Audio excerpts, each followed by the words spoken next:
Today, the biggest threat to healthcare businesses is healthcare consumerism. But it's not just a threat, it's a dynamic megatrend. This megatrend and its 9 definitive drivers are being referred to as the new healthcare consumerism. The 9 drivers of healthcare consumerism are: Number 1. Self-diagnosis. WebMD, drugs.com, and even traditional hospitals have begun to help healthcare consumers become as educated as possible about their health conditions without having to see the doctor. Number 2. Alternatives and substitutions.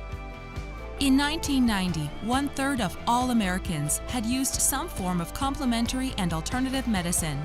By 2002, that number had more than doubled, and it continues to grow today. Number 3. Clean eating. Educated consumers are also increasingly aware of conditions of how the food they eat is grown and processed. The growth of clean eating may be the most obvious at the grocery store. Grocers now have full aisles filled with organics. Food is sourced as wild-caught, as consumers have begun to believe that cleaner eating could lead to the decline of diseases and ailments, from cardiopulmonary to dementias and cancers. Number 4. Elite fitness and outdoor activity. Just as consumers are learning that more energy can be derived from cleaner eating, physical fitness leads to better circulation and vitality as Gen Xers and millennials age. Repair medicine will continue to rise, from orthopedics to neuromuscular and podiatry. Number 5. Medical shopping. The trend of self-diagnosing exploded in the mid-90s when the use of the internet exploded. A decade later, with the advent of smartphones, patients could look up the cost of their physician's prescriptions without even leaving the consultation. Consumers could easily compare the doctor's name-brand samples and search for cheaper, generic alternatives. Number 6. Amplification.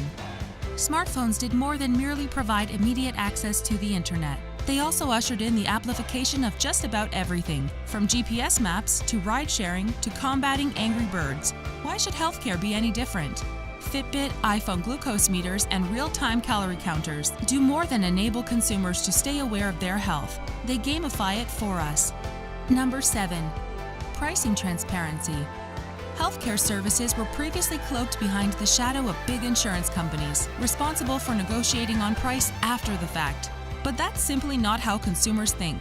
When we're responsible for purchasing our healthcare, we want to know what something costs before we buy it.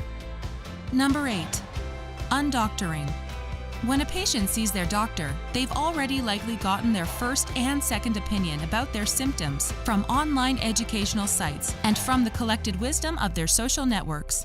Armed with more information, patients challenge doctors to explain more and won't simply follow doctors' orders without a good reason. Number 9. User experience. As insurance chaos has destabilized access and attitudes around healthcare, today's patients demand a much better user experience. Armed with more information, consumers have come to expect the Starbucks and Chick-fil-A world of speed and personalization. The user experience is rising as a key leverage point.